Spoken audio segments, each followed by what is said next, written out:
ನನ್ನ ಅಧಿಕಾರಾವಧಿಯಲ್ಲಿ ನಾನು ಪುರಸಭಾ ವ್ಯಾಪ್ತಿಯ ಅಭಿವೃದ್ಧಿಗೆ 150 ಕೋಟಿ ರೂಪಾಯಿ ತಂದಿರುವುದು ಸುಳ್ಳು ಎಂಬುದಾಗಿ ಸುದ್ದಿಗೋಷ್ಠಿಯಲ್ಲಿ ಬಿಜೆಪಿ ಜಿಲ್ಲಾಧ್ಯಕ್ಷ ಕೊಯ್ಲಾಡಿ ಸುರೇಶ್ ನಾಯ್ಕ್ ಹೇಳಿದ್ದಾರೆ. ಒಂದು ಗ್ರಾಮ ಪಂಚಾಯತ್ ಚುನಾವಣೆಯನ್ನ ಎದುರಿಸದ ಅವರಿಗೇನು ಗೊತ್ತು ಅಭಿವೃದ್ಧಿಯ ಗುಟ್ಟು. ಶಾಸಕರಾಗಿ ನಾನು ತಂದ ಅನುದಾನದ ಬಗ್ಗೆ ಯಾವುದೇ ವೇದಿಕೆಯಲ್ಲಿ ಚರ್ಚೆ ನಡೆಸುವುದಿದ್ರೆ ನಾನು ಸಿದ್ಧ ಎಂಬುದಾಗಿ ಮಾಜಿ ಸಚಿವ ವಿನಯ್ ಕುಮಾರ್ ಸೊರಕೆ ಸವಾಲು ಹಾಕಿದ್ದಾರೆ. ಕಾಪು ರಾಜೀವ ಭವನದಲ್ಲಿ ನಡೆಸಿದ ಸುದ್ದಿಗೋಷ್ಠಿಯಲ್ಲಿ ಮಾತನಾಡಿದ ಅವರು, ಪುರಸಭೆಯ ಚುನಾವಣೆಯಲ್ಲಿ ನಮಗೆ ಸಿಕ್ಕಿದ ಮತ 5,009, ಬಿಜೆಪಿಗೆ 5,407 ಮತ, 398 ಮತ ಹೆಚ್ಚು ಪಡೆದಿದ್ದಾರೆ ಅಷ್ಟೇ. ಅದು ಕೂಡ ಗುತ್ತಿಗೆದಾರರು ಪ್ರಧಾನಮಂತ್ರಿಗೆ ನೀಡಿದ ದೂರಿನ ಪ್ರಕಾರ 40% ಕಮಿಷನ್ ಪಡೆದಿರುವ ಒಂದಿಷ್ಟನ್ನ ಮನೆಯೊಂದಕ್ಕೆ 3,000 ರೂಪಾಯಿಯಂತೆ ಹಂಚಿ ಕೆಲ ಮತದಾರರನ್ನ ಖರೀದಿ ಮಾಡಿದ್ದಾರೆ. ಚುನಾವಣೆಯ ಸಂದರ್ಭ ಅವರು ಮತದಾರರಿಗೆ ನೀಡಿದ ಪ್ರಣಾಳಿಕೆ ನಮ್ಮಲ್ಲಿದೆ. ವಿರೋಧ ಪಕ್ಷವಾಗಿ ನಾವು ಎಲ್ಲವನ್ನ ಗಮನಿಸುತ್ತೇವೆ. 1,100 ಕೋಟಿ ರೂಪಾಯಿ ಕುಡಿಯುವ ನೀರಿನ ಯೋಜನೆ ಇರಬಹುದು, ಪ್ರಾಧಿಕಾರ ರದ್ದು ಮಾಡುವುದು ಆಗಿರಬಹುದು, ಹೆಚ್ಚು ಮಾಡಲಾದ 3 ಪಟ್ಟು ತೆರಿಗೆ ಇಳಿಕೆ ಮಾಡುವುದು ಆಗಿರಬಹುದು. ಅವರಿಗೆ ಸಮಯಾವಕಾಶವನ್ನ ನೀಡುತ್ತೇವೆ.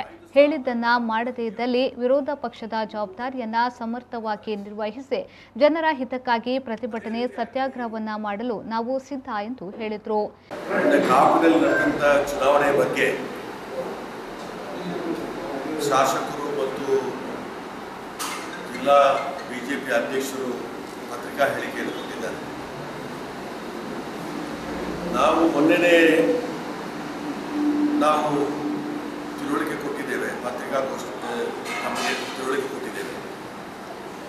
ನಮಗೆ ಸೋಲಾಗಿರುವಂಥದ್ದು ನಮ್ಮ ಸಾಂಪ್ರದಾಯಿಕ ಓಟಿನ ವಿಭಜನೆಯಿಂದಾಗಿ ಮತ್ತು ವಿಪರೀತವಾಗಿ ಒಂದು ಮನೆಗೆ 3,000 ರೂಪಾಯಿ ತರ ದುಡ್ಡು ಹಂಚಿರುವ ಕಾರಣ ಮತದಾರರನ್ನ ಖರೀದಿ ಮಾಡುವಂಥ ಕೆಲಸ ಕಾರ್ಯ ಇವತ್ತು ಬಿಜೆಪಿ ಪಕ್ಷದವರು ಮಾಡಿದ ಕಾರಣ ನಮಗೆ ಸೋಲಾಗುವಂಥ ಅವಕಾಶ ಆಗಿದೆ.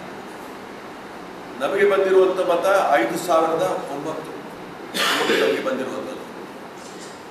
ಬಿಜೆಪಿಗೆ ಬಂದಿರುವಂಥ ಮತ 5,407 398 ವೋಟ್ ಡಿಫರೆನ್ಸ್.